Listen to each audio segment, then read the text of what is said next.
that should exist, but it also changes with the times, right? Like, I don't think now doing the jokes we did is the same thing. Like, honestly, like, I think what it would be now would be like if some 20-year-old, the equivalent would be like making Charlie Kirk jokes at this point, because that's what the dominant sort of like culture says you're not allowed to do. Yeah.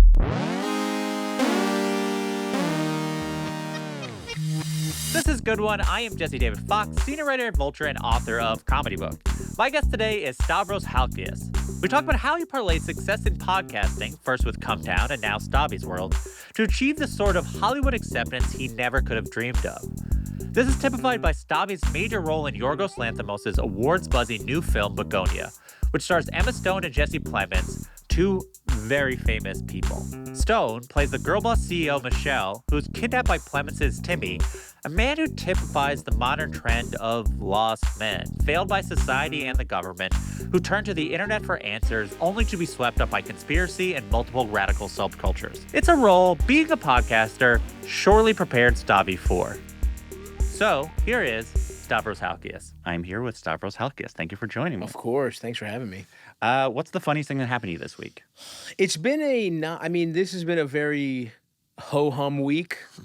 I've been in the podcast mines. I've been in the podcast factory. So I haven't really done a lot of like interacting as a human being. It's been mostly just like watching TV, and I guess it's more observational, which feels like this question. You know what I mean? Like, you know, what's a premise, I guess? Yeah.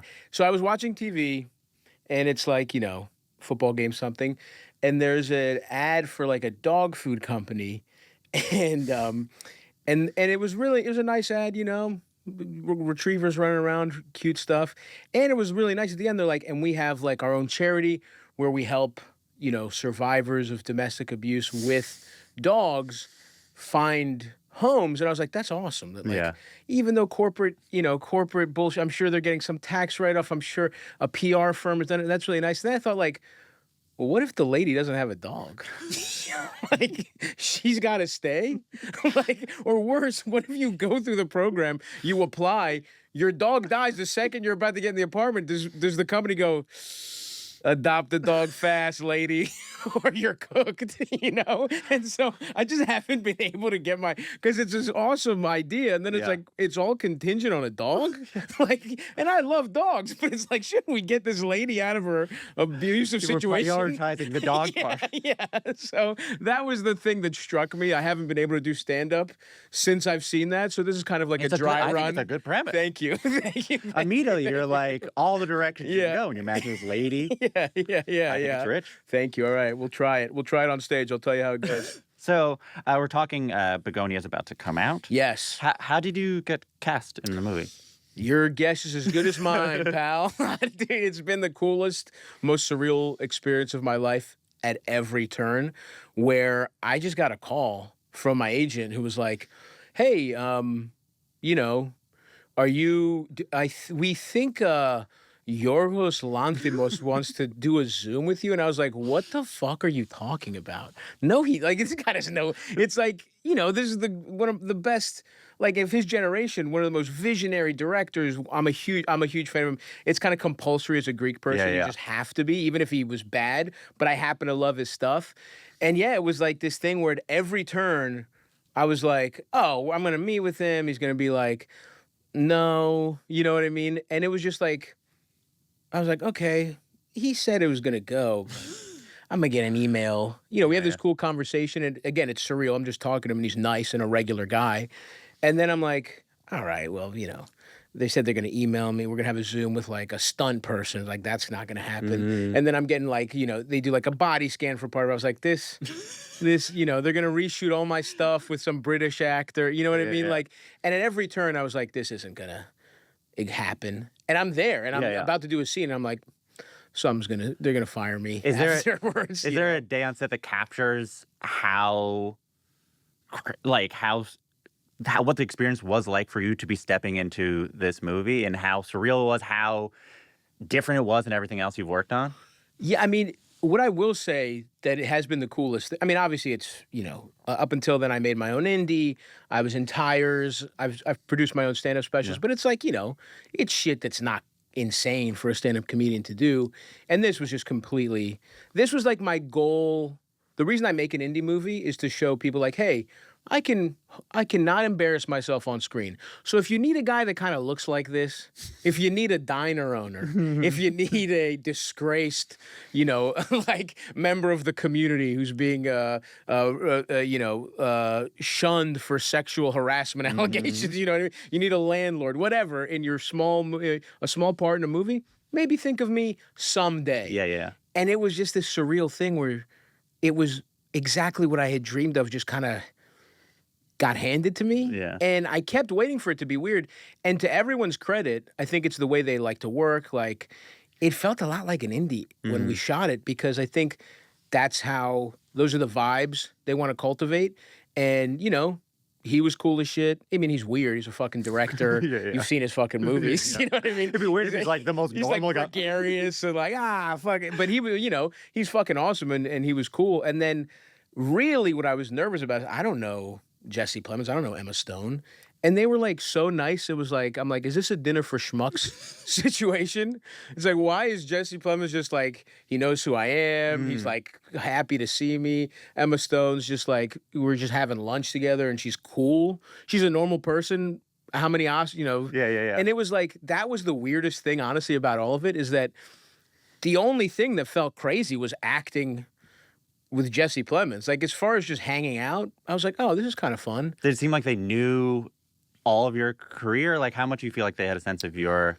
I think they just kind of like, I think they're like cool people in that when they're going to work with someone, maybe they, will like look at their stuff. And yeah, it felt like they'd maybe seen a couple videos. I have so much shit out there that they probably just watched a couple things. But yeah, it was fucking awesome. And the surreal thing was just truly the moment that was the most nerve-wracking. It wasn't even acting, because acting's fun when you're doing it. It was the fact that they're using these fucking cool cameras, right? They're using VistaVision and like, the camera department's doing out, switching out film. And you could hear, like when they say action, you hear a whir. There's a mechanical sound of, if you fuck this up, this costs this amount of film. Like, it's one thing when it's like, who gives a fuck about gigabytes or whatever, but this is like rare film stock that they shot like Indiana Jones on. And so that was the thing that got in my head more than anything. Because other than that, I was like, I have to give this guy credit. He knows how to make a fucking movie. But it felt like there was no one really you really felt like you were just acting. It was him and Robbie, the cinematographer, who's fucking incredible. And Robbie's on the fucking camera. Like, it's not some other guy. Our cinematographer's on it, and Yorgos is right there. Or he's he's behind you. He's just like, so they made it feel very like you're just a guy in this house having a scene, but that VistaVision fucking film, like, this is art. That's the shit that I was like, don't flub a line. That's probably $10,000 in film stock. That's more than what they were paying you. You know what I mean? You fuck this take up. They doubled. It's like, okay, so he costs this much. The film costs, if he keeps on fucking up, it'll be easier to bring in another one of him. 100%. Were there aspects of this character that were scary for you to do? Like, it's, I don't want to necessarily spoil it, but there is a journey you have to go on. Sure. Like, we're either doing it or how it'd be received? No, I mean, I didn't think about that at all. I thought about it as like an acting challenge, or like, the scary thing was that, I had a take on the character, and I think being such a fan of Yorgos, I was like, he picked me for a reason. Yeah. Right? So I was like, it kind of informed the way I approached it, because I was like, you read the script just as a cold read, and you may be thinking of the character in a different way. And then you think like, why would this guy cast me out of the blue? And so I just approached it as like, I didn't really think about how it would be perceived. I didn't care about, the type of character it was. I was just like, what is my skill set? What can I bring to this character to sort of like what is unique about me that just makes sense. And I just sort of like, you know, I I am like a fat buffoon from like a 2000 sex comedy. Yeah, yeah. And it's like, like I play, I guess we can spoil, there's pictures of it. I Yeah. play a cop, right? Yeah. And what I thought is like this guy's a guy in Super Troopers, but we're catching the most serious fucked up thing in his life. Yeah. And I just kind of played it like that. It's like, what if you were in Super Troopers and usually you cast me and I fucking trip, I split my pants and a pie falls in my face, right? What if that guy wipes his face, gets new pants and then goes home when he's not being funny at all, when he's not, and that's just kind of how I approached it, is like, that's why you cast me, I think. I could be completely wrong, but I was like, let me at least have a take on this. Yeah, I was curious if he was considering whatever he too represented culturally. Like, Stavros is his idea of what you represent as the themes of the movie, which are about conspiracy theories, people who like online subcultures, loneliness. Sure. Did you have conversations around that? Do you feel like that was involved? No, we didn't. I mean, no, we didn't. I think that's sort of like the fun, because I'm a movie nerd too, and I like thinking about the subtext of casting, and there's certainly stuff about that. I mean, like, Cum Town like definitely represents a lot of like, in the mid 2010s, it was like we represent like, I don't know, like sort of edgelordy, trolly, like we were sort of like, we would never consider ourselves anti-woke guy. Like, it was never like a political distinction for us. But we did hate like fucking tattletale losers. You know what I mean? Like, we did think that was annoying, some of us more than others. But even I did, who was like, my role in the show is to sort of like rein us in. I was kind of the straight man a lot of the time. But even I philosophically agreed that like Shane should have not gotten fired for SNL, on SNL. Like, but like, I don't think I didn't think about that going into the character. I just thought it's a funny wrinkle, you know what I mean? And you could definitely think like, what does it represent to have the role I play, a guy from the podcast, sewers, we've elevated him to be in this movie. What does that represent? Yeah. Because in a lot of ways, it's like Teddy Teddy definitely listened to Cum Town. Maybe it wasn't his favorite thing, but it's like on his rotation. He definitely knew about it. Definitely knew about it. Maybe we don't see it in this movie, but maybe when they're just chilling, they're throwing it on when they're playing video games. You know what I mean? Like, there was definitely at least a phase, because, the character also goes through a lot. Yeah, just as Jesse Plemons' character, Jesse Plemons' character definitely at some point listened to Cum Town for sure. If it exists in that he universe. acknowledges that he was he was far right, he was far left. So at some point he's like, oh, maybe my version. He caught us. Yeah. He caught us somewhere. Absolutely. What do you feel like what do you think you learned about internet fandoms and subcultures from that experience of hosting Cum Town?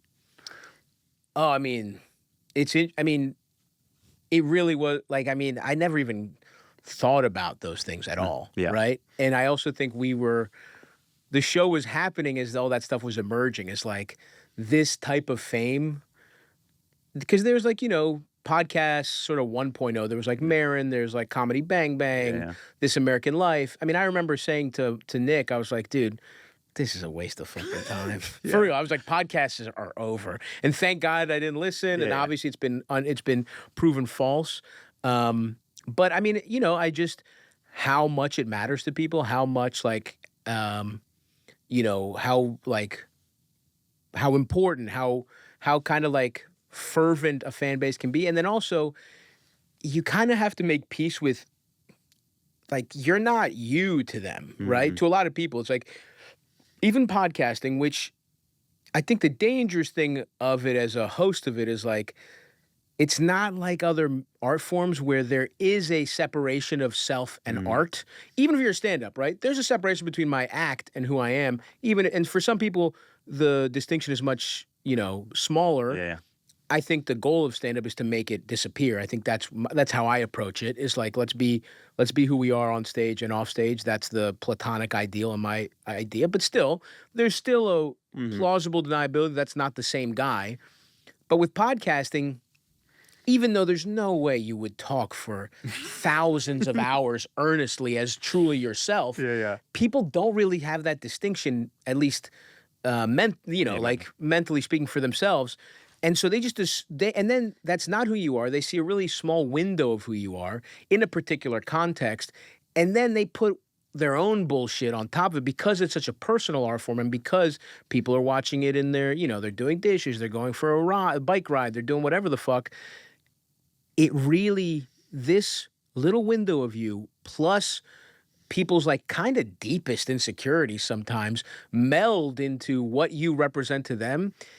And I think if you were like, that's not who the fuck I am, stop holding me to this fucking bullshit, that's not, I'm a completely different guy, you'll go fucking crazy. And I think at first that was a little difficult for me, but then you just learn like, that's not it. Who gives a, it was kind of extreme internet fandom, niche internet fandom was actually really good for me in terms of, it was almost like a vaccine for getting ready for fame. I never thought I'd be famous in this way at all, right? Like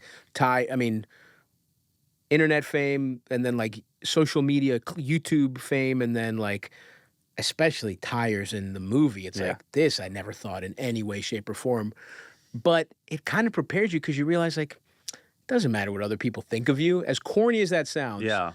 And you can say that intellectually, but when you spend like the first 2 years of your career just having people tell you who you are and that's not you at all, it kind of naturally rolls off my back now a little bit where it's like, oh yeah, whatever, man. I don't fucking care. Yeah, because I imagine, like, for example, you'll talk about how, like, you had an idea and most of your fans understood what you guys were trying to do, like, be offensive to a point of ridiculousness, and everyone was in on it. And then there's some people who are racist who are like, oh, it's cool, there's this show where there are racists. Of course. And I imagine, one, it's weird for a bunch of racists to think you're being one of them, but it's also like you're being misunderstood as an artist. Yeah. How did you process? Was that part of the thing that you had to process, which is like, what are my goals? Are my intentions? Are people getting it?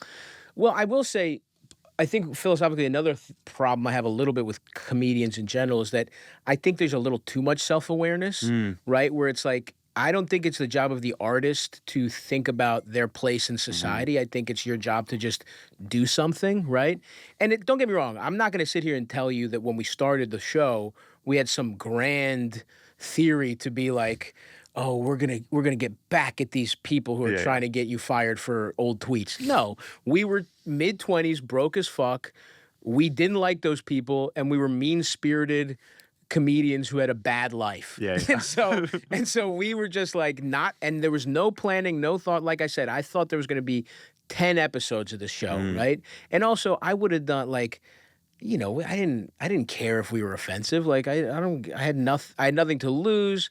And also, once the show started making me money, it was like, I bought my family a house, dude. Like, I would have done actually awful stuff for I got 30 grand off Cum Town, and then I put a down payment on a house in Greektown, and my family lived there. I would have like done a minor crime for that, so let alone make fun of. So I don't give a fuck about words, right? So it wasn't like, but I do think but when you see where we were like these guys who don't have. It was when Trump was coming up. We weren't fans of that. We were like, we did have left politics. We never really made that a focal point because I don't think that's what comedians should do.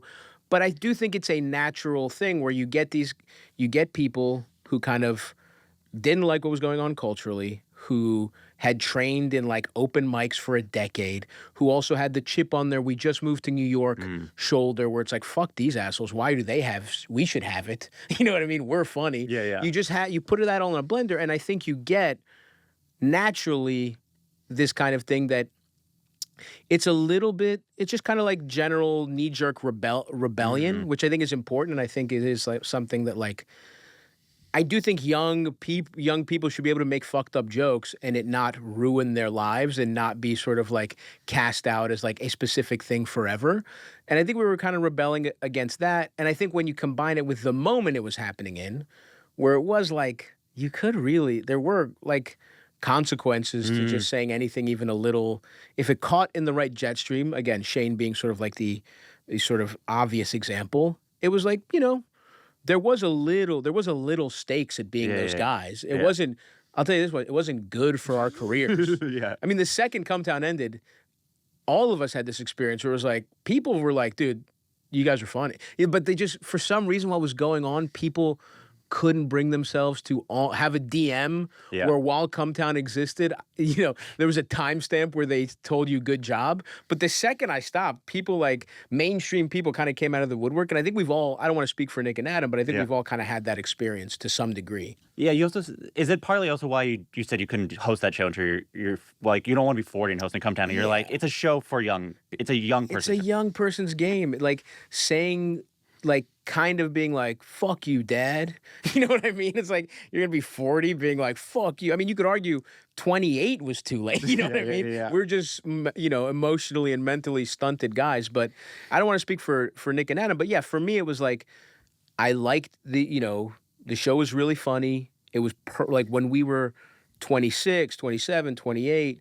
The pandemic, I think, was like a real demarcating line for everyone and everything. Yeah. But like those pre-pandemic years, it was like, yeah, I want, by the way, I want 20-year-old kids or whatever, 20, even up 20, people our age, keep doing that. That should exist. But it also changes with the times, right? Like, I don't think now doing the jokes we did is the same thing. Like, honestly, like, I think what it would be now would be like if some 20-year-old, the equivalent would be like making Charlie Kirk jokes at this point, because that's what the dominant sort of like culture says you're not allowed to do. Yeah. It would be, instead of like making fun of people who want to get you canceled, it would be like making fun of like, this sort of weird culture that like people are taking their cues from the president culturally, which is, I think, pathetic, right? It's the opposite of what art should do in any, but it's like that would be sort of transgressive in the way that like ironic racism in,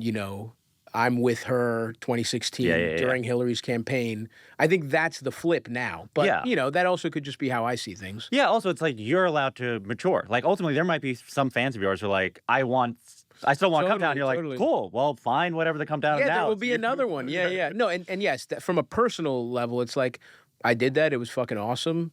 But it's just like, that's just not, I also just don't find it funny anymore. Yeah. Right? Like in the same way. Certainly, don't get me wrong, the dumbest shit in the world is still funny to me. But to put it out artistically, like, when me and Nick hang out or like our conversations, they're not that far off from Cum Town. But like, we've recorded 1,000 hours of them. You don't need any more of them. Go back to the beginning. Go back to the beginning. We were funnier then, I promise you. You know what I mean? You'll sometimes call Stavvy's World, your current podcast, an anti-incel podcast. Yes. What does that mean to you? I just think there's like a weird mean-spiritedness amongst young male losers that is harming them. And I only say that because I was a young male loser, right? Like I was a guy who had no girls' attention. It took me till like pretty late in life, like well into college to even have a little confidence and start dating. And then like my social life didn't really pick up until, I graduated and like I was just more sure of myself, kind of because of stand-up, because I was just doing something I actually liked and was like confident in that.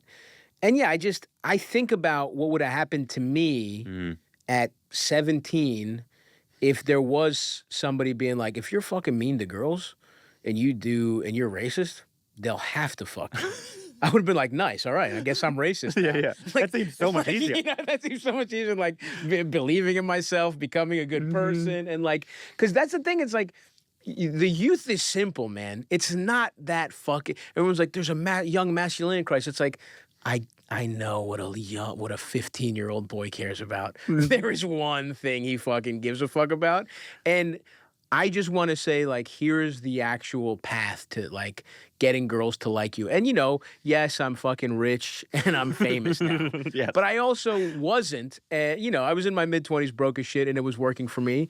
And I just want to say, like, you don't have to. This is poisonous. This is not good for you. I promise you, long term, you will just feel better by being a good hang. If you're fun to be around, it's like the bar is actually really fucking low for straight dudes now. And it's like, just don't go down the dark side, brother, and you'll be fine. Literally get a hobby, start working on yourself, dress a little better. There's like these minor things that you can do and you'll feel so much better and you'll get attention from women and you don't have to go down this dark path. But so I don't know. I just feel like the way when we were doing Cum Town, it didn't feel like there was there were shows where you were saying incredibly fucked up things, but you meant well. Yeah. That didn't feel like it existed back then. Yeah. Now I don't really feel like it exists where it's like this is kind of the maturation where it's like, yeah, I'm still vulgar. I'm still who I am. I'm still just like a fucking idiot from Baltimore who thinks of things in very, I'm a glutton. You know what I mean? Like I'm like, I have these like psychological problems with which I view the entire world. I didn't go to school or anything. I'm still the same guy and I'm still trying to be funny. But now it's like, all right, how can we be sort of like, how can I talk to me back then? What would I tell, 19-year-old me or whoever? And I think it's just sort of like an advice show from your dirtbag older brother's friend or whatever, I was thinking, do you feel like in that time period that we've been talking, the time period of your career, that the left post Me Too needed to figure out a way of being more left, broadly defined, being more what horniness looked like in a respectful way? Yeah, I think so. Because I even have friends, right, who are like I have like Bobby Kelly, who's I grew he was like my comedy dad. He took me on the road, whatever. Yeah. He makes the argument that I don't really have left beliefs because I'm horny. He was like, you're a piece of shit. You don't really believe that. It's like, that has nothing to do with it. It's like, these are base human things. It's like, what happened to like, you know where catcalling started? Union construction workers. The whistling. And those guys were union men who told the boss to fuck off. So and I'm not saying we got to go all the way back there, but I'm just saying I don't like how there's a sanitization. Because like I'm Greek. My family is like, you go to Greece and it's like, yeah, half the country is like descended from socialists, half the country is descended from fascists, right? And it's like there was a civil war post World War II, and it's like that's a lot of the struggle in that country.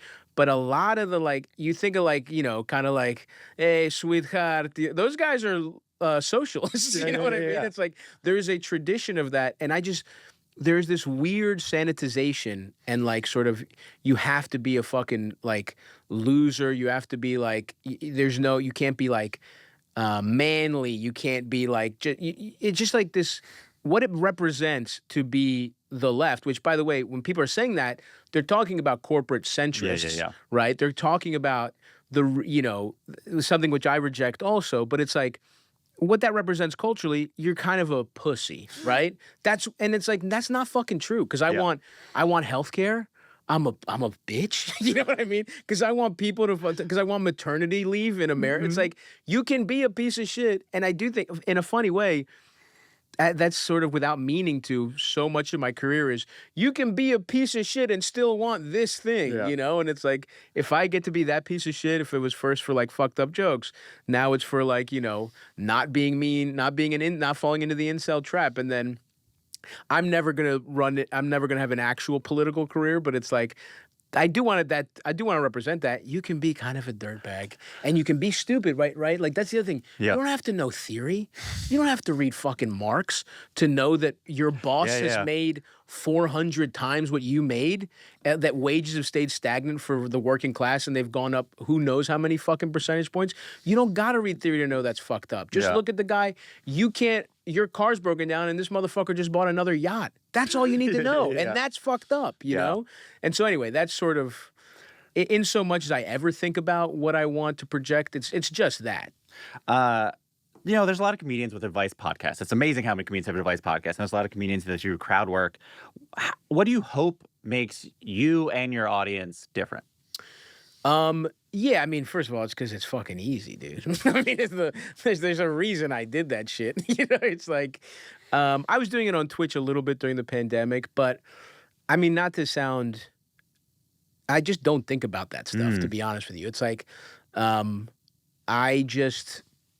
think what podcasting and I think what like, for better or for worse, it's about personal relationships to people. And like, I kind of designed this podcast after Cum Town. It was like, I learned a lot from doing it, but it's like, it's kind of exhausting when it's your friends and it's just you guys talking, especially when you want to tour.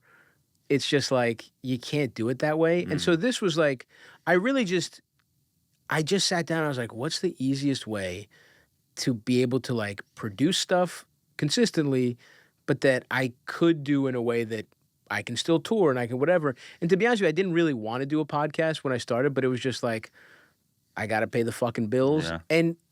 But in doing it, I just have actually, because of that, maybe because I can do it on my own schedule and because like, it might have started as like a cynical, well, whatever. It's like, fucking do voicemails. Who gives a fuck? Mm-hmm. But I actually have really enjoyed talking to people directly. And then we started doing live calls where it's like, I'm actually talking to these people. And some of them are return callers. And it's like, it feels like a genuine way to connect to your fan base. Yeah. Where it's like, I'm not gonna, I don't know. It's just no real way to do that. I don't think so. And this is like a good way where it's like, here's a context where I actually can have some time and actually connect to the people that make my life possible, because I am very grateful for everybody. And so, I don't know. It's just, I think the only thing you can hope to make it different is that you're different. Yeah. I mean, the thing is like, having consumed so many of, especially like Crowdwork, it's like you are interested in the people in your audience. It is amazing how different it is to like actually want to know if there's good stories out there. Yeah. And like obviously you'll roast if there's people roast, but like caring is like such a big difference. No, totally. And I do. I mean, I have a little bit like. I had a little philosophical conundrum of like, am I just putting too much shit out there because part of what makes the live show special is some of these moments, and am I just cannibalizing, even though I'm not losing material, am I sort of leaking out some of the essence of what it means to come to a live show? And so I kind of stopped doing that. I might start again. I just wasn't artistically interested in Crowdwork anymore for a while, and I worked on the material for the next special a lot the last year, but now I'm kind of like, now I kind of just miss it, so I might start doing it again. But yeah, I just think like, you can't be, you have to be on a like, it's got to be a high wire act. Yeah. You can't have like specific things to go to. You have to be discovering it with them, and that's why I don't like that it had like, putting it on the internet, it's almost like you force yourself to look for the laugh in a way where it was a little more. The reason I would do Crowdwork, I never thought anybody would give a fuck about it. I just wanted it to get a better relationship with that room, right? That's what's great about stand-up, is that every show is different. And I would just do Crowdwork. I mean, I've told this before, but it was like I would just do Crowdwork to warm up almost as my own opener, right, for my material, or like stretching or whatever, like before you're like, okay, time to get into totally. Yeah, I have 30 minutes. It's like, let's kill 10 in a whatever. But and then I just had and I was working on a half-hour submission, and I just had all the crowd work that I would do before, and I was like, fuck, I guess just put this bullshit up, and people liked it, and so, but it is the kind of thing where I do think about. Are we just giving away, there's just no way to like really put out that much material. Even if it's not your jokes, you're giving away some of your essence in a way that I don't like, right? But it's also, you kind of have to do it for your career. Yeah. I think it's the rhythm of how you would do it, even if like, unlike the people who are doing in hackier ways, which is like, what do you do for a living? And then they have whatever your job is, they have 10 jokes already written for that type of job. Right. It's like you have a person's whatever experience you've never heard before, but even the rhythm of how you respond, they might get predictable. Sure, but I do think like a good example, especially like with your specials, how you've integrated it. Like I loved how you opened the last special. Oh, thank you. Because I think you are really good at transitions in jokes. Oh, I appreciate that, man. Yeah. I wrote down, it's like, it's elegant. You like don't realize different things. And I think what's amazing about the opener of that special is, so essentially you make fun of certain audience members, you're talking about Austin, and you literally have no idea when the material has started. Yeah. And I think a lot of comedians don't know how to open a special, because they're like, okay, how do I go from I'm a person to like the act? And I actually literally don't know. I watch it and I was like, so you essentially have jokes about Austin and Elon Musk, and you're like, so that's my question. Sure. Like, what was the starting point for that entire section, and how did you then think about the structure for the opening? Yeah, so that opening I'm really proud of, because it was just, those guys were magical, right? They're these guys in an orchestra box that are wearing like Slipknot t-shirts. Yeah. And if there's no more beauty, I mean, it's it's a filmmaker, it's a painterly image. You see my fat fans in shitty cargos and band t-shirts in a ornate opera box that like has been, was built for classical music. The aristocracy in Texas in the 1800s built this, and now culture has fallen so far that me and my fans are here, right? And so they were a gift, right? And when you're filming a special, you're like, I did 4 tapings because I was like, I want magic, and those guys really, those guys really did it for me. And I just did. Once I decided I was going to do Austin, I wanted it to feel natural. I appreciate that comment because I do actually think a lot about transitions to the point where sometimes I'm like, stop. It doesn't fucking matter. You could just go anyway. You know what else? And nobody would really give a fuck, but for whatever reason, my brain won't allow me to do that. It's like a really it's got to be some kind of psychological shit. So I don't know what my learning disability is, but whatever it is, it's like linked into that, where I need things to be very orderly in a specific way with my stand-up anyway. And yeah, it was just kind of like that whole special kind of happened. It wasn't really planned. What happened was I didn't know if Netflix was going to buy it or not. And I was doing Let's Start a Cult, the indie movie. I was doing it.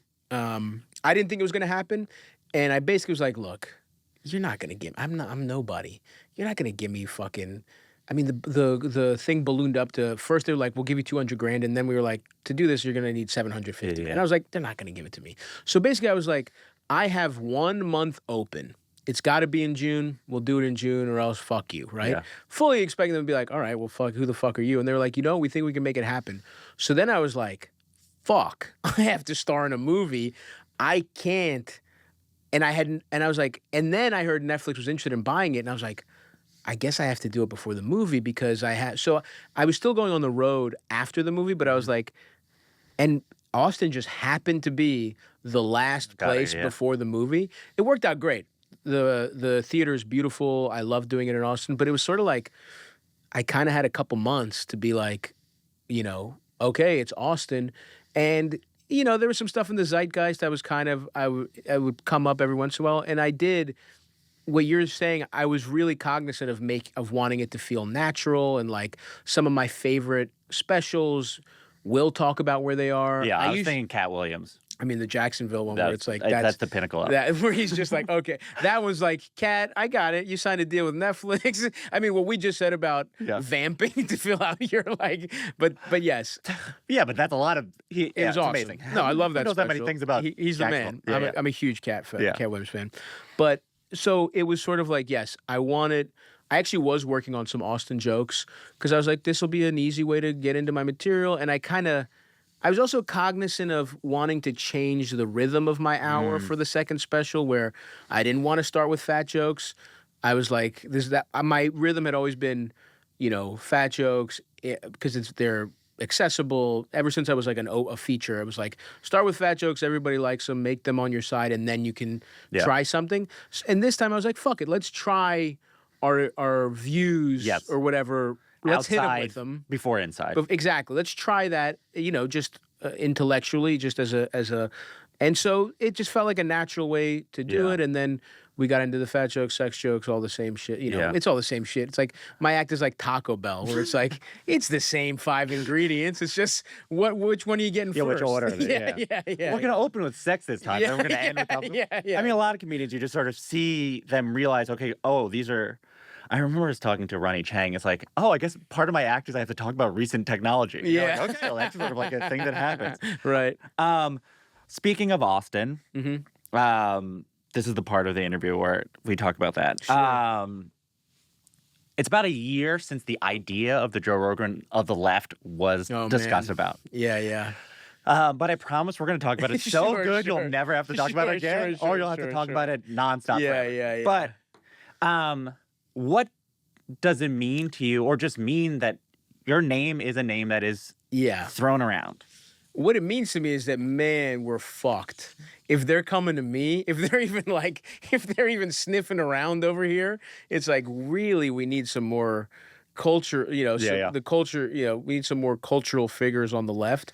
Or what it really means is like, journalism is broken down in a way in this country that's pathetic. You know what I mean? Because everything is for profit, and there's no, and more and more powerful people are buying our, newspaper. I mean, you see it with Bezos buying, the Post, or and like it shouldn't fall to comedians to have to make.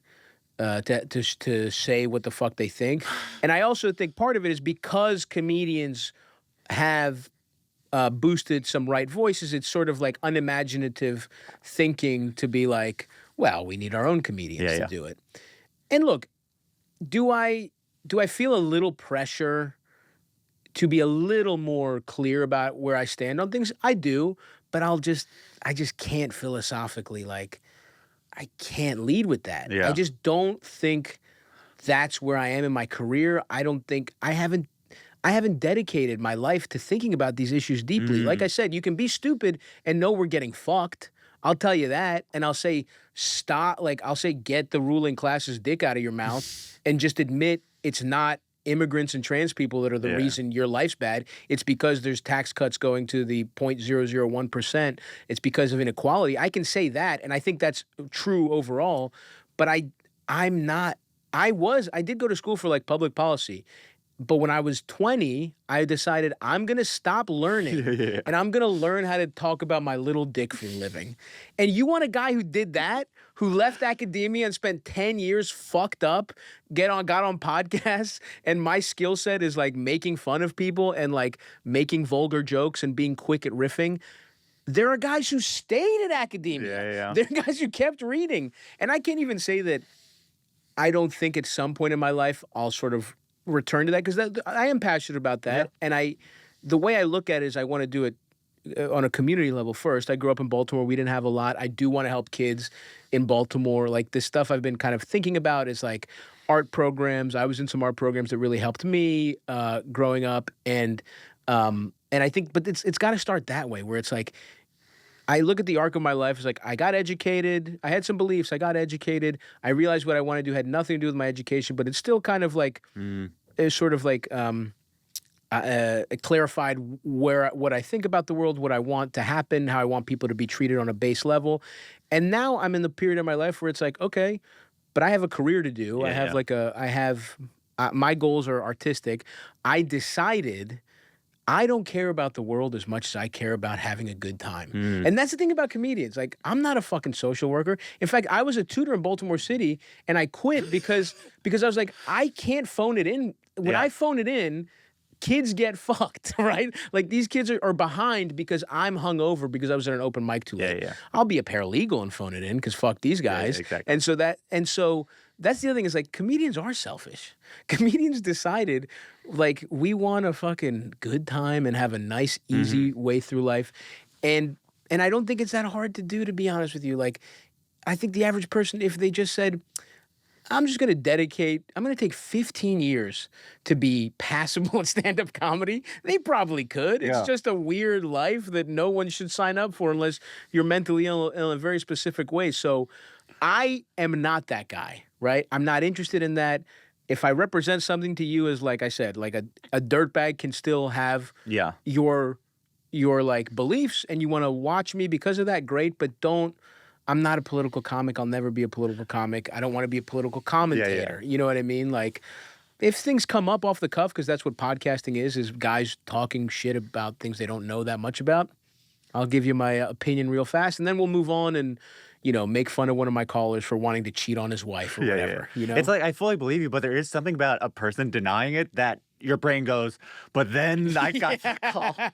Well, in another way, one thing that I don't appreciate, like I said about, I do think people are kind of self-aware too much, and they think about their careers too much. And cynically, I think it would be really good for my career if I brushed up on a little fucking policy, right? Like, if I got a couple statistics together and I like went on some news shows and I like debated people, because, by the way, I wouldn't be nervous on fucking CNN. I don't give a fuck about CNN, right? I am more entertaining and funnier than these people. And if and they're not that fucking smart, right? Like, if I studied for a month, I could do this thing, and I think it would be really good for my career. But I despise that. I think, like, careerist climbing bullshit. Like I didn't start doing comedy to get successful. I would have had a real job. Yeah. I really thought I wasn't gonna be like I thought maybe I'll be a headliner. That I just love doing it, right? I never wanted to sort of like, if I was doing the smart thing, it wouldn't be this, right? Yeah. And so I think my goal is to be as good at stand-up as I possibly can. And like, now act a little bit and be funny. My goal is to be funny in different ways, right? And to create stuff. And I don't like how, it is like a capitalist thinking where it's like, you got to get as rich as possible. You got to get as famous as possible. You have to do the thing that would get people, that'll get you more followers, that'll get you write-ups. You have to do those things. And I don't like either, even though it's like the beliefs I actually have. It's like the way guys are having Trump on their podcast. I just thought that sucked. Even if you like the guy, right? Which I don't.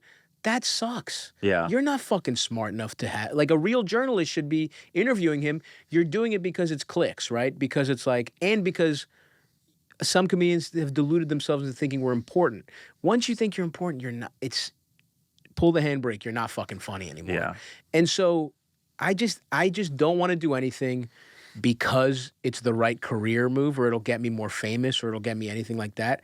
I just want to do stuff to be funny, And if you think I'm funny, you don't think I'm funny, that's totally fine. If you don't think I'm funny, but like my goals are artistic, as dumb as it sounds, where it's like my act is fucking stupid. No, So yeah, I mean, like you on the Caleb Heron episode, you talked about how you were shocked and just sort of disappointed that Rogan endorsed Trump, let alone have him on podcast. Can you walk me through those feelings? And also, you endorsed Mondani in the New York City election. Can you talk about how they're similar or different, just sort of how you felt about all of these things? Sure. Well, I guess to me, what surprised me about a lot of, about Joe, like about, whoever endorsed, Joe in particular, because I do think we align on a lot. Like, that's the thing about it. I don't think he's like this far right guy. I mean, he was a Bernie guy. I think like, and I think it's not even that I was like disappointed in him. It was just like shocking because he is kind of an avatar for a regular dude. Because a lot of people do swing wildly. Like they just like certain policies. He liked Bernie, he liked Trump. And I think there's a lot more people in America that are like that, right? And to me, it was more like, whoa, what the fuck? How did this happen? How did the sort of like Democrats allow this kind of thing? Because listen, I would have understood, and this was my perspective on the election. I get being like, I fucking hate both these candidates, right? That was my position. That was like, and I got not liking Kamala Harris, but I did not in any way, shape, or form understand being a free speech guy and then being like, Trump's my guy. That was really at the crux of it. It's like, and it's worse than even I thought, obviously, like with these fucking ICE pieces of shit with like, masked, take no due process in America. And like, that's your freedom of speech guy. But it was like, he was suing journalists he didn't like. And it's like, I just thought it was a simplistic view of freedom of speech that's like, essentially, we should be able to say slurs. And like, they're not that worth it. Yeah. Take them back. Take them back, bro. You don't need to say them. Like, I would like due process and no slurs. You know what I mean? Like, I would like due process and bleeping out a couple fucking words. And that was really the crux of it. It was like, I got being not liking either candidate because I do think the Democratic Party does not offer fucking anything right now. I think you see it with Mamdani where it's like clearly people want they are drawn to someone who's just like, I want to make the working class's life better. I want to redistribute wealth in certain ways to help people who take the bus, to help mothers have daycare, all this kind of shit. That's the stuff people care about. And then you see Democratic leadership. On one hand, they're pretty silent on, ICE in particular to me is like, it's fucking insane that they're allowed to behave this way and that there aren't even symbolic gestures from Democratic leadership. And then on the other hand, not only are they not providing any stiff opposition to it, but when you have a candidate like Mamdani who represents something that is exciting to a lot of young people who's like, oh, how do we get people excited after running the stodgiest, most bullshit, consultant-driven campaigns possible. This is a guy who's fucking 35, whatever, how old he is, and who just like has excited people. They don't want that because they're also bought and paid for. You know what I mean? And so this is what I mean where I have to be a little more, this is about as explicit as I'll get. Yeah. But I do think it's important to show like in an election where, look, if I could have helped out at all, and I don't think they needed me. He's just fucking, the campaign is really well run. Yeah. But that's where I'll be like, hey, if I think I can make a difference in any way, even if it helps this much, I'll help candidates I believe in or causes I believe in or fundraise for things I believe in. But, you know, I'm not going to have like, you know, the politics hour every week on my podcast. I saw you on Blair Saki's show for her birthday she had. Oh, hell yeah. And she said something effective like, what does it feel like to be the last line of defense in the world of bro podcasting? And you said, everyone has idiot friends. It's just that my idiot friends have millions of listeners. Yeah. Which is wow, I didn't different realize the show was on the record, Jesse. I was speaking freely. But that's wild. Like, because we do have idiot friends, and you decide, oh, does their idiotness harm the world? And you decide whatever. But like, and by the way, I am also an idiot. Sure, yes. But and my idiot friends have millions of listeners, and that's fucked up. Yes. We really should just be dumbass comics who have specials, but that's about it. Yeah. You know what I mean? We can't just not solidify, but like you can't calcify and just we're on opposite sides because we're not. I really, truly, in my heart, think it's not. You're falling for it if you cut off your friends who don't share these same beliefs with you. What they want is to divide you and your friends to destroy communities along these fake like culture war lines, which ultimately I don't think these are hateful people. I think, especially when you talk about entertainment industry, I think you get swept up in a lot of stuff, and you, especially depending on how into your career you are, you want to walk a specific line. And I think I do think it's important to just be friends with people that have completely different thought processes as you. To that point, I was curious. Like, I think there are people on the internet that are not as familiar with this world who lump everyone together. And like, you're on Tires with Shane and Andrew Schultz. I was curious, what do you think people misunderstand about a lot of these guys? I mean, it's just that you automatically think you understand these people. You know what I mean? Yeah. I also think to some extent, not everybody, but it's just like you also have to understand that some of it is persona, some of it is, but I don't know. I just think they become avatars for what you already believe in, and you don't engage with them as people. I mean, Shane's one of the best guys of all time. Like he's just like a truly nice person who like treats his friends well. I mean, he puts his friends on a fucking net. He gets a sitcom. You don't think famous people could have been on every one of those roles, but he took his friends with him. You know what I mean? That does mean something to me when he treats like just anyone really fucking nicely in a way that I've seen people that are not as famous fucking be real pieces of shit.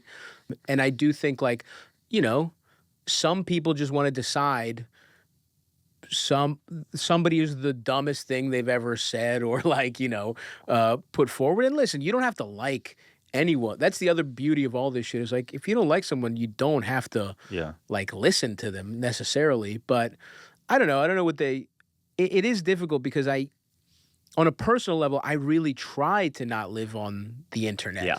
And these are my personal friends. And I do have really positive views of them. And maybe I'm being naive and sticking my head in the sand and not sort of like thinking about, and maybe I am going back to a time where I really think comedians shouldn't have pull, but they fucking do. And maybe I should just admit that to myself. But, other than like, I don't think these are not like destructive. These guys are not the problem, I don't think. You know what I mean? And they're funny and like, as human beings, good guys. And that is important to me, just on a personal level. And I think to not go insane, that is sort of how I have to look at things. And again, there is, like I said, there's a line.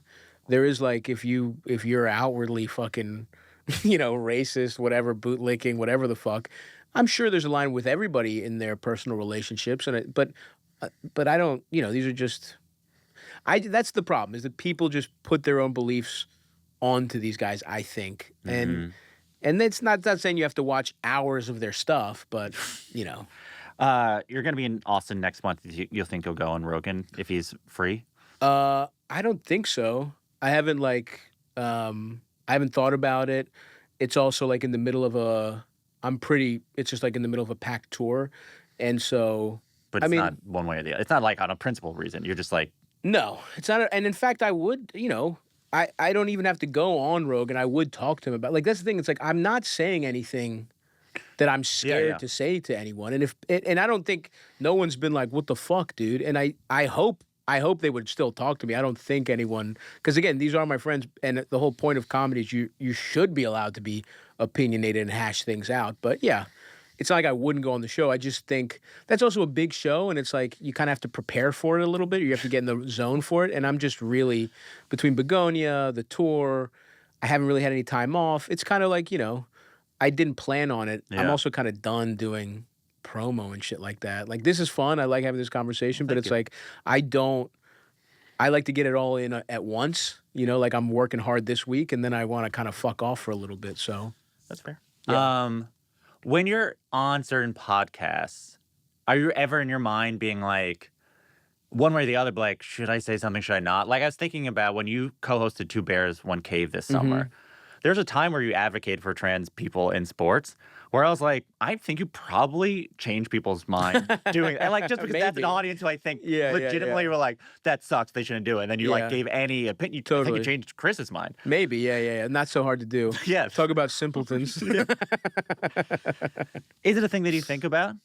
I don't think about it. Yeah. I don't think about it. It's just the way I think comedy should be. Like, you should be your authentic self. Like, if I thought about and prepared for every fucking podcast I do, I'd go crazy. Yeah. You know what I mean? I a long time ago, my philosophy was like, it actually was around the time I did Rogan for the first time, because it's a huge show and, millions of people are going to listen. And I was like, should I fucking like look up interesting videos to show him? Should I like do mushrooms so I have a story to tell? And then I was like, no. You're booked because of who you already are, right? And that actually was a moment for me where I was like, and I probably was already doing that a little bit with Stavvy's World too. At first, I was like, we're gonna research this fucking. It's gonna be like I'm gonna have fucking notes like you. I did that twice. We've done 200 episodes, and I was like, so where the fuck? You're from California? Oh, you grew up in Massachusetts. You know what I mean? Like I'm so. Yeah. But I think like the whole thing is you have to just sort of all the world's a podcast, and I'm just trying to be the same guy always. That way, it doesn't feel like work. It's like you could call me, and if I'm free, fuck it, I'll do a podcast. I don't give a fuck. And so I just kind of try and be myself. And so, if a topic comes up like that, I do think the trans sports thing is fucking dumb, because we're ultimately talking about. It's not people. No one is gonna fucking get on hormones to win third place in some shitty track competition. It's like it's.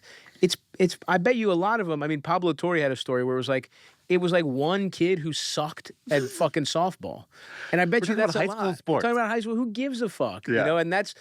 And that's even that, that's sort of my stance is like, this isn't a fucking issue. Who fucking cares? Yeah, I was thinking, as you said, you were talking about like in your stand-up, you realize there are some expectations on you. There's certain responsibilities. And in that same Blair Saki show, I won't dox your material or leak your material, but you did talk for a good amount about just how gay people are cool and trans people are cool. Yeah. They are. A lot of culture comes from them. Can you talk about what's inspired you to do those bits? And get into how much you want to get into them. Yeah, I mean, I do have some bits on the next special that, I'm going to kind of finish up. I'm still working on them, but yeah, I mean, that's what I mean, where I hate that I have to do bits that almost feel like they're in conversation with stuff that exists. But it's like, when so much of stand-up comedy is the like negative, for whatever reason, view on trans people, it's like, for a while, like the last special, I was like, I can't have a trans joke. It's hack to even have one, right? And then on this one, I'm like, fuck, man. And maybe, who knows, maybe if Kamala won, I would have been like, I'm not doing it. Yeah. You know what I mean? Like, but it's really pathetic that things are getting so bad. It's like Stavvy that has to stand-up comedy actually might a little bit matter. I hate that, dude. I fucking despise that. Sorry. Yeah, I know. I don't want to be important at all. I want to be a fucking idiot with the easiest job in the world that gets to do it and get fucked up and hang out with his friends afterwards. It's truly a not all heroes wear capes situation. Or like not the hero we deserve right now. Yeah, yeah. But yeah, it's just, I just felt, those came out of like, I kind of riffed current event stuff where I was in Florida, I was in Florida during some like DeSantis specific anti-trans shit. It was just so much anti-trans, anti-gay shit was happening that like, I would just riff on it to open the show.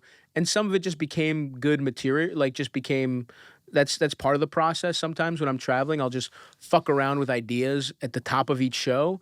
And then the good ones stick around and I see if I can put them in the act. And the bad ones, I'm like, well, that was fun to open up in Memphis, but it'll never see the light of day. But these just kind of had legs because the world keeps getting more homophobic and transphobic. It was there's one bit that is about the idea of grooming. I won't get into it, but essentially, like, is literally a thing you said to Theo Von when Theo Von asked you, "What are transgender people?" That's actually true. That I came up with that. That riff happened from a I was Theo curious podcast. if you already had. I was like, it's the same. We're literally Theo Von goes, "What is transgender?" Yeah. And you had to explain it. Yeah. No, and then, look, that'll happen too, where it's like if you come up with something you really like on a podcast, I'll be like, that could be a bit. You know.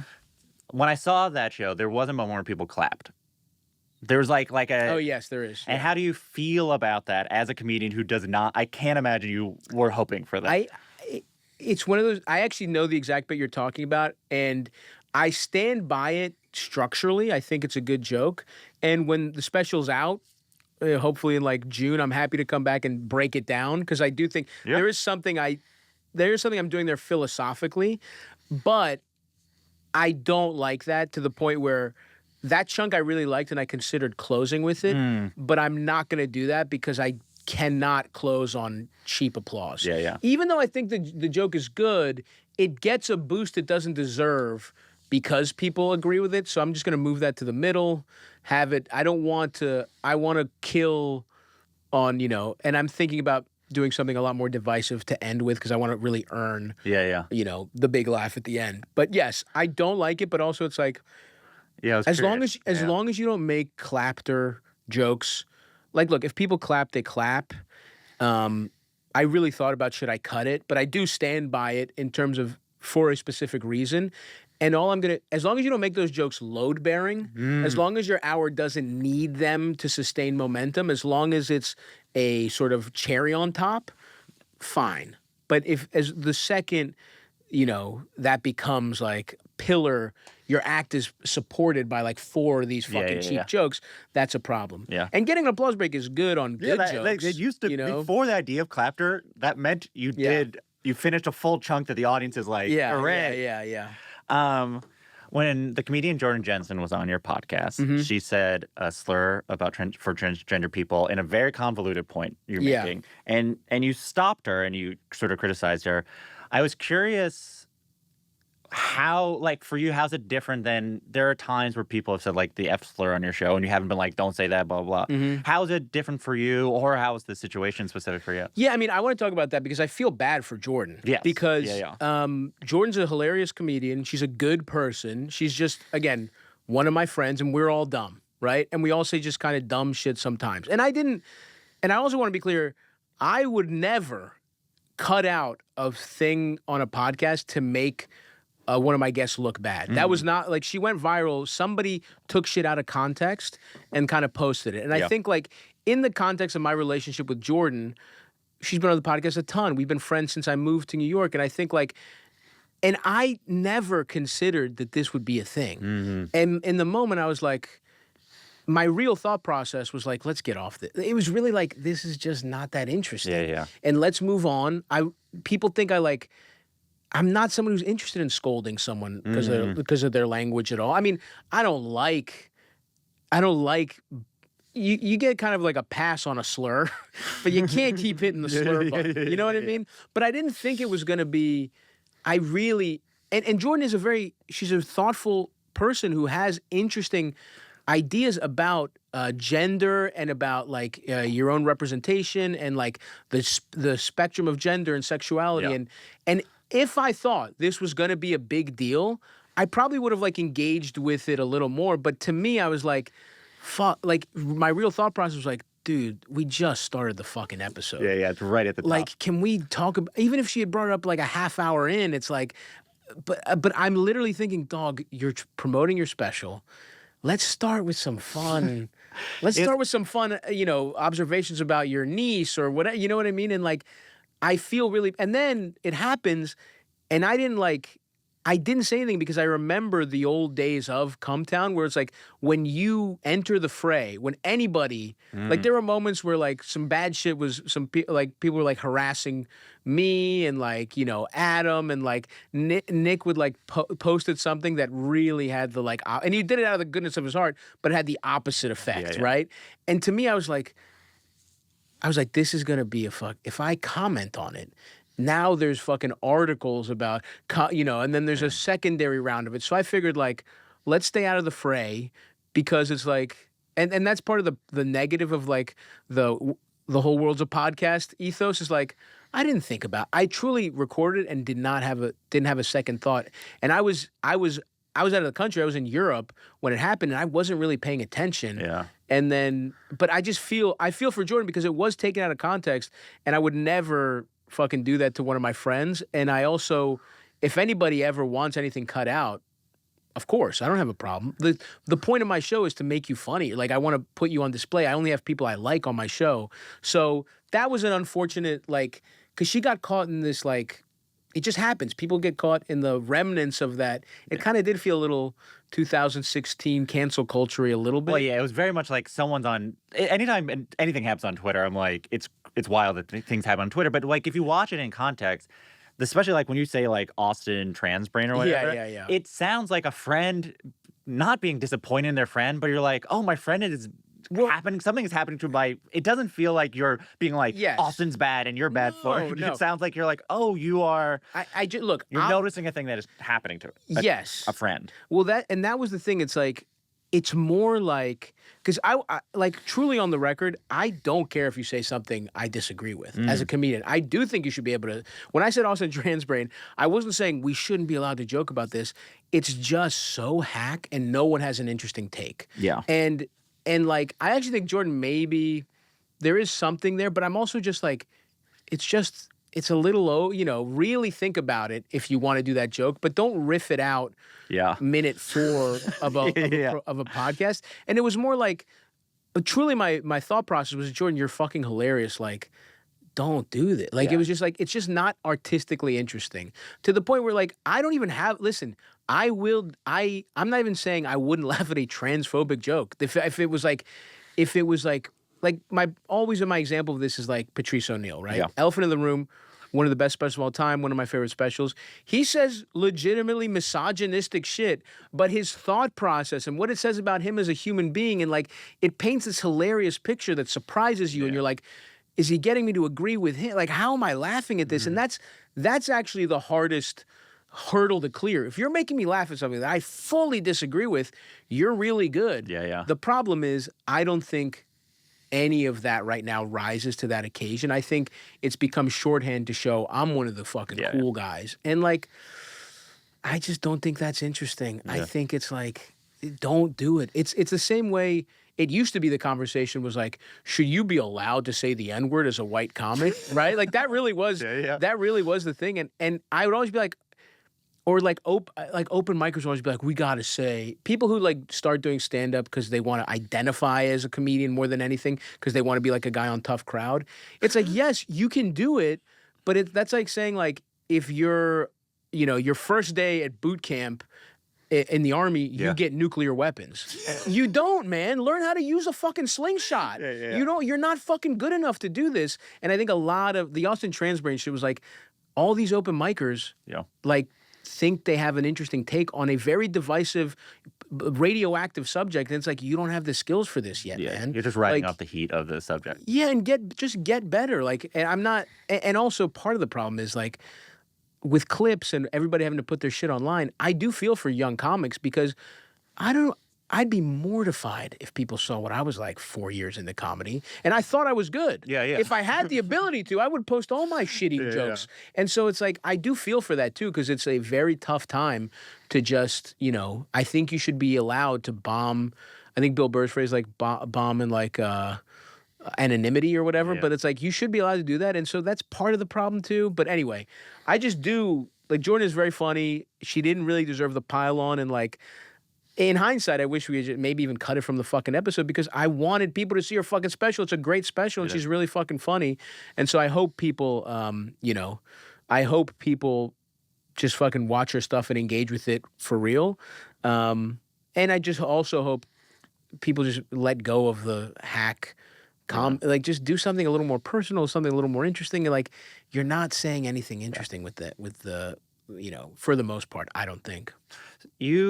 You made your career outside of the system, the Hollywood system. You tell a story about, like, the greatest thing that happened to you is that you were going to do a Comedy Central half hour. Yeah. Then the pandemic happened. You did an YouTube history hour on YouTube, and then your YouTube has really helped push your career. And now you are, like, getting your feet into what we would consider traditional Hollywood. What do you make of the entertainment industry, and how you want to navigate it as a person who's uniquely situated right now, where you could completely be like, bye, bottom up. Nah. I don't feel like doing the work. How do you think about it?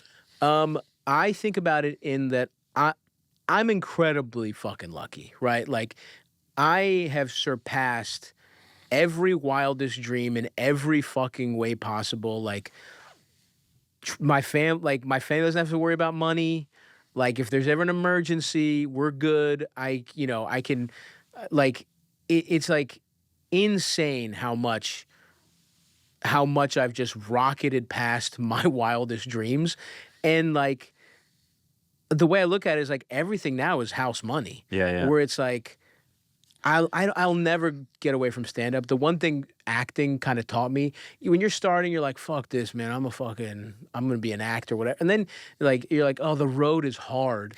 And then you fucking do a movie and it sucks. Yeah. And it's like, you have to wait there. You're not in charge of shit. No one gives a fuck about you. You go from being your own little king in the castle to being like, oh, I guess I'll wait here for 12 hours in case they need me in the background of a shot. You know what I mean? Like, and it's like, the hours are crazy, and like, there's more pressure to it, and the money's not as good. I'll tell you that not much. Anymore, at least. No, not anymore, right? And I think the way I look at it is, I'm really, really like, I did this stuff, and it's great. And don't get me wrong, I want to keep acting, but it's like a guy it's like a guy who's like, let's have an open relationship, babe, and then his hot wife just fucks a bunch of dudes and no one will talk to him. I'm like, whoa, acting is a lot harder than just, I love my wife of stand-up comedy. Why did I think I could do better than her? You know what I mean? And we're sort of reconciling now, and I'm like, and also I just know I love stand-up. Like, certain people are meant for certain things. I am meant to tell dick jokes. I'm not moving the form forward. I love action movies that are predictable. You know what you're gonna get. You go see a Jason Statham movie, I'll watch every single one of them. I'm that for stand-up comedy. You're gonna get fat jokes, you're gonna get dick jokes, you're gonna get sex jokes. That's what I want to do forever, right? But this is just a fun bonus, dude. Yeah. It's like, I was a movie nerd, and I get to watch. Again, now I can never act again, and I've surpassed my wildest dreams. And so I just kind of I'm going to keep doing it. I'll never, like I said, I'm so thankful. The reason I'm here is like the podcast fan base, and I don't think I'll ever stop doing Stavvy's World, truly. Oh, interesting. Yeah, I really love it. I do it with my best friend. Eldis is my producer. We grew up, we literally went to preschool together, and I really like having that direct connection to fans. And like, ever, who's can say about ever, right? Like, maybe I'm old or whatever, but I like the direct connection to the podcast.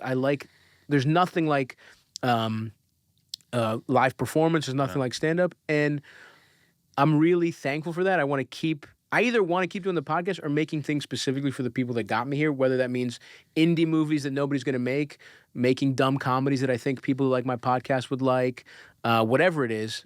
And the beauty of it is because I'm financially secure through stand-up and the podcast, I have friends who are really talented actors who just have to do whatever the fuck gets offered to them, which sucks, you know? And I get to be just like, I get to be a little picky, I get to be a little choosy, and I get to just, you know, do stuff that I think is fucking cool. And my goal, why I want to act, is because I love comedy so much, and I want to be able to get a laugh in every different way. And so I want to keep doing that, man. I imagine you've already started having these meetings, or your team is talking about all the sort of things that start happening. I'm going to run through those things and talk about your interests. Okay. And if your team's watching, then it can save them time. Major brand partnerships. It depends. I won't do gambling. I won't do crypto. Like there's things that I was advertising, and I was like, why the fuck am I doing? I hate this shit. But you know, if it aligns and if it works, yeah, I'm open to it. Book deal? Advice book or something? Maybe. Before I even started doing stand-up, my first kind of feel for creative was like, what I actually really wanted to be a writer, and I really liked sort of like, I did like the essay, like the personal essay a lot, and so that is kind of a thing comedians do, but I did love it. It wouldn't just be I would want to do it if it's not a pure cynical cash grab, right? If there's a moment in my life where I'm like, I want to hit a fucking cabin up, fucking typewriter, fucking cardigan. And you want to do the full I want to do the whole thing, then fuck it. Yeah, we'll do it, but I'm not like, it's not on the top of my list. Host SNL. Yeah, for sure. Without question. It's fucking, you know, it's still the like, you know, it's kind of your first entry to comedy, live comedy in a lot of ways. Marvel movie? Nah. Well, I don't think so. Dramedy, either movie or TV, possibly with A24. Yeah, I'm open to that. I can see. Yeah, see that. I can see that. A remake, a reboot or remake of Big Fat Greek Wedding. Hell, fucking yeah, Nia. Let me get the fucking rights. I'm ready to shoot 5 right now. You know, I'm ready to shoot. Like I got the idea in my head. I don't even want a reboot. This is the next one in the franchise. You know what I mean? Like fuck yes. Yeah, Big Fat Greek Wedding, next generation. Exactly, 100%. Hosting an award show. I can imagine you hosting the Independent Spirit Awards. I was like, I can see them being like, who's a comedian? Is like, well, Stavvy was in. It's a lot. Like I actually have had that thought, and I get the like stress in my chest that means I should do it. You know, when it's one of those things where you're like, the reason I'm so scared of this is because I would be good at it. You know what I mean? And I'm like, fuck, I don't want to learn a new thing. You know, I don't want to do all that work. But yes, I definitely am interested in doing that at some point.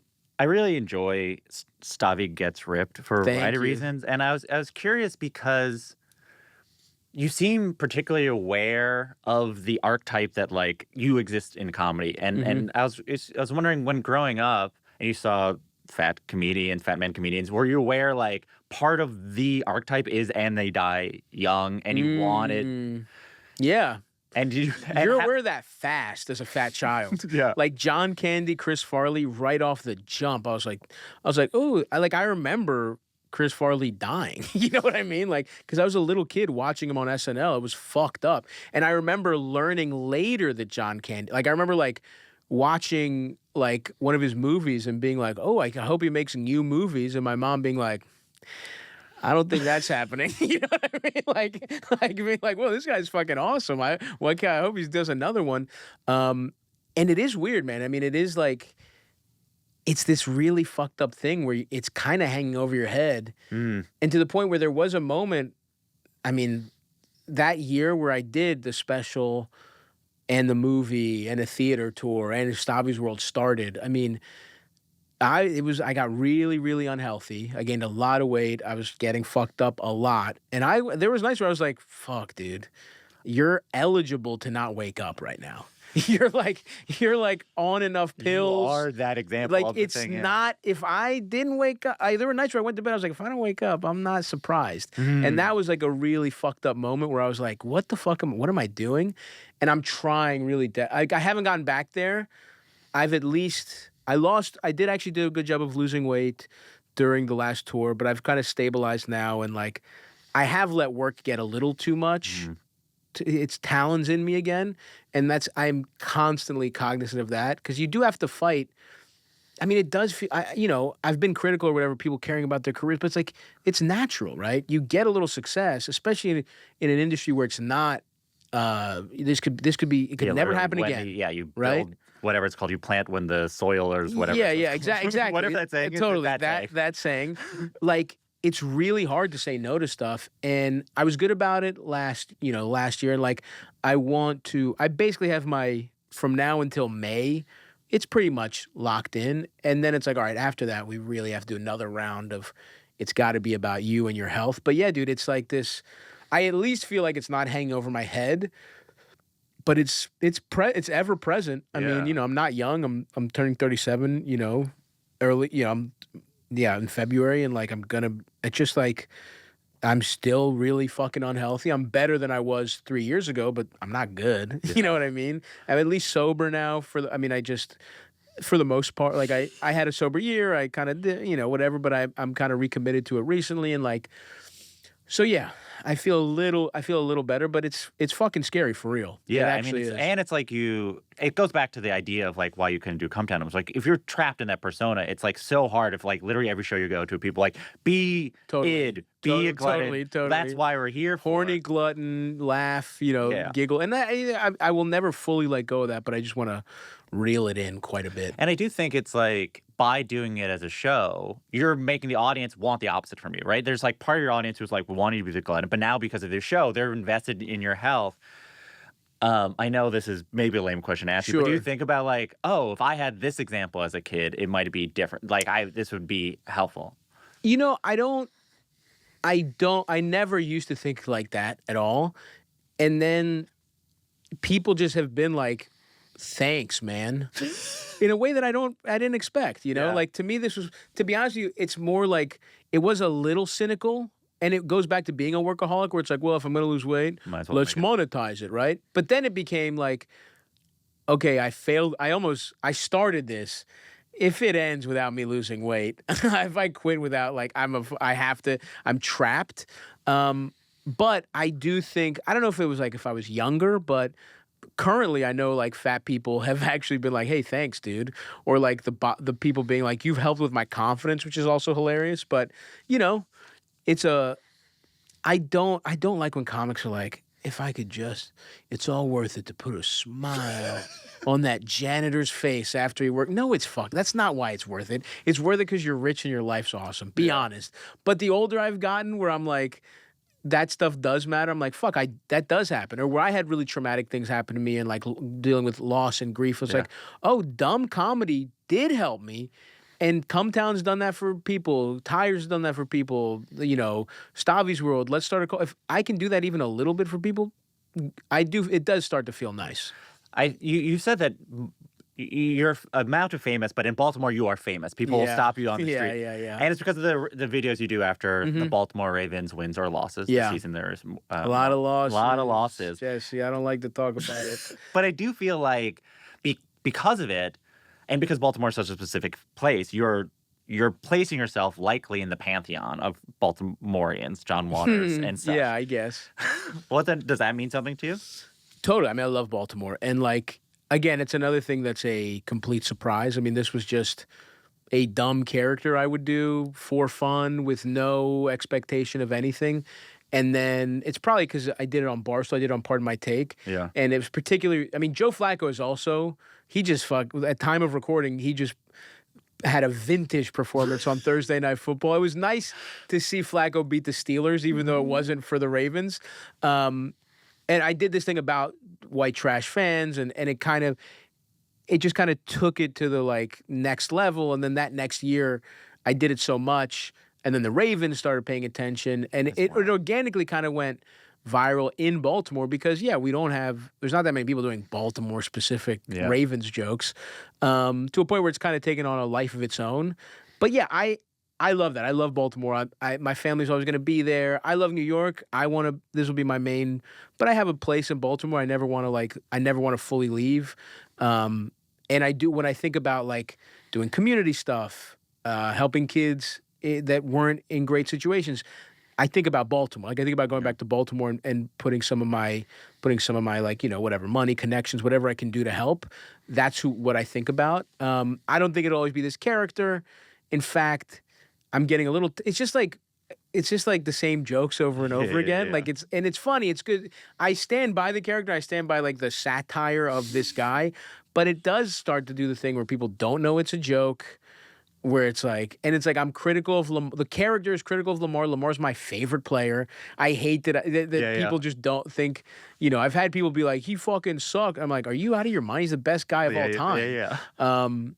But it means a lot to me to be able to sort of like represent Baltimore. I never thought that would ever happen, but that is something I remember actually. Like, it's not did I want a fat guy doing the most pathetic lat pull downs you've ever seen in your life? But no, but when I was growing up and I was doing stand up, I was like, has anybody from Baltimore ever done this? And the answer was no. I mean, Patton Oswalt was like, they lived in Northern Virginia. DC obviously had Chappelle, Wanda Sykes. But DC's not Baltimore. And I do kind of feel nice because I really didn't think this was possible at all, right? Being in Baltimore. Like, I wanted to go to NYU, but I was like, I can't. Fucking poor no one in Baltimore gets to go to NYU. I literally didn't think it was possible. Dude. Your goals of like, I can't even go to NYU. The idea that you're like, you would be in a Yorgos. Yeah, totally. Like, and so that I do like that. It's like I'm not from the suburbs.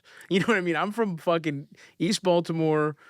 It wasn't the worst neighborhood, but I grew up in the 90s in Baltimore. It was not good, right? Mm-hmm. And so I do feel like if I can do a little something for kids in Baltimore that's like, you could do this or you could do wild shit, that feels good to me. That's where I feel the most connected to that kind of thing. So now it's time for the final segment of the show. It's called the Laughning Round. It's like a lightning round, but because it's a comedy podcast, it's called the Laughning Round. Do you have a favorite joke? Like a street joke?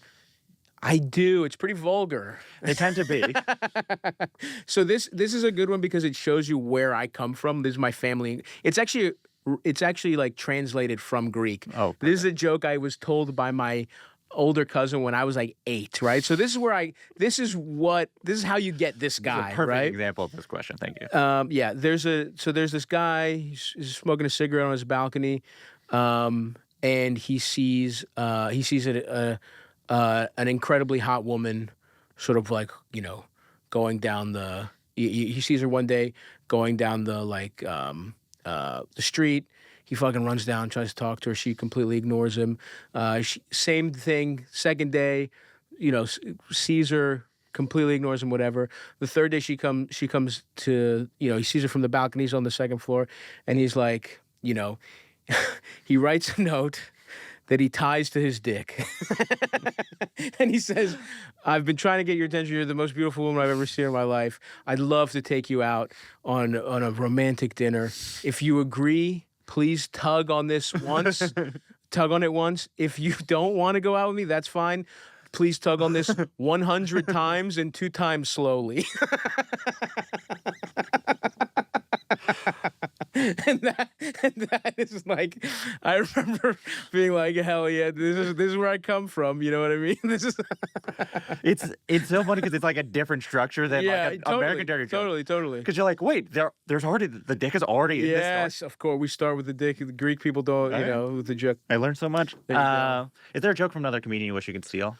It's like another dimension where you get this joke. No one's mad at you. You just get to have this. I mean, my favorite.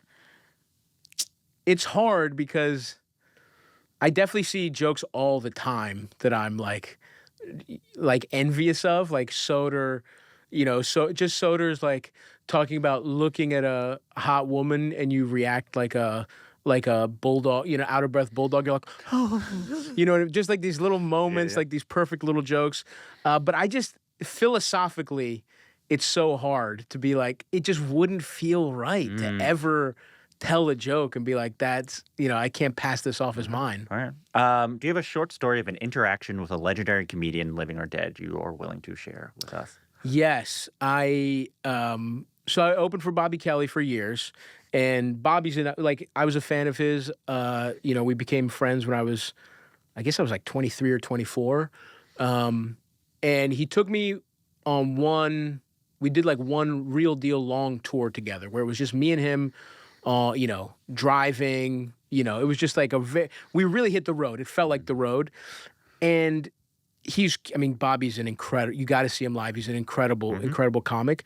And I'm so naive. I'm young. Everything is fun for me. And there was one time, right? There's one time, and I couldn't even come close to the idea of burying Bobby is insane. I was not capable of it. I don't think I'm still capable of it right now. Like at full strength, Bobby can. I've heard like the walls reverberate. He's just like, he changes the energy truly. Yeah. And there was just one time where we are in Grand Rapids, Michigan. He has a cold, right? And I know what this is like now. I know what it's like to be. And here's what a fucking classy guy. How much Bobby didn't care about me. I'm basically doing shittier versions of his jokes. I'm stepping on his premises. Yeah. It's all about being fat. And like, he never gave me a note one time, right? One time. Yeah, he wasn't like, a lot of comedians wouldn't even have. And he didn't give a fuck, and he was destroying, right? And just one time, he's got a cold. He's not feeling it. Now having been a headliner, I cannot believe how poor my etiquette was, where it was like, I should have been like, fuck, Bob's barely gonna, this is a tough one. He's sick. He's like drinking chamomile tea, whatever. And I never did crowd work, right? Never did crowd work. But all I have to do is 15 minutes, and we're not even in a club. We're like a rock venue. And it's, it's a whole thing. It's like Grand Rapids is where Acme started, and it's like pyramid schemes. And I'm just talking about how dumb that is as a concept. And one guy's like, I'm from, I did this. And I don't remember what I said, but it was like me not understanding I had this power. It was like not Spider-Man not knowing fucking, webs come out. But I, by accident, destroy this guy, right? Destroy him. People are like, and I didn't deserve it. It was just, I didn't know what I was doing. And I crush, and you crush on crowd work with local references. That's the shittiest thing to do as an opener, right? And Bobby goes on and he's sick. And by no means did I bury Bobby. But he just he's sick and he kind of has to struggle a little just to get them on his side for 2 minutes. And he's pissed at me for that. And now I understand what bad form. This man is just making it so I learn. He's giving me a stand-up comedy education. He's paying me. And then I have a friend who's a fucking idiot. She's drunk as fuck. And she's, first of all, wrong. She's just like, when your friends come and they're like, you're funnier than she says some shitty thing to him. It wasn't like, but I don't even remember what it was. And he's like, can you believe? And he's like, and through all this, we're driving in the car, and he's like, he's not mad or anything, but he's just like, can you believe your friend? She was kind of a fucking asshole. And I was like, yeah, but she's a little drunk. And just the fact that I didn't throw her under the bus, he's like, okay, fine. He calls Colin Quinn on speaker, and this is like a dream. I've never met Colin. I've met him in passing, whatever. Sure. And they are destroying me. What an ungrateful, like, oh, she was drunk. Your dumb fucking friend was, and it was just like, and then they're just going into how dumb I look, and I'm just getting a roast session from legends, and it's like a monkey paw wish of like, I want Colin Quinn to speak for an hour, give me his undivided attention, and that's what I got. But it was destroying every element of my fucking being, and it was like. And it worked. I felt bullied, but I really learned my lesson. And in hindsight, Bobby's completely right. I've apologized that was such poor etiquette as an opener to do crowd work and local references, and then you're stupid. I like she's more of a friend of why did I support her? It was just bad bro code. Anyway, so it was like this monkey paw wish of like Colin Quinn decimating me, and what a piece of shit I was. And it felt, it was a good moment for me. I needed that. Do you have a joke that never worked? Do you try it a few times? You think it's funny. The audience does not like it, but you'll go to your grave being like, I was right. They were wrong. I have something that's like a piece of something that I keep trying to get to work, where basically the joke is like, I think it's pretty clear that all religious rules were written by like insecure men in like middle-aged men, and I think the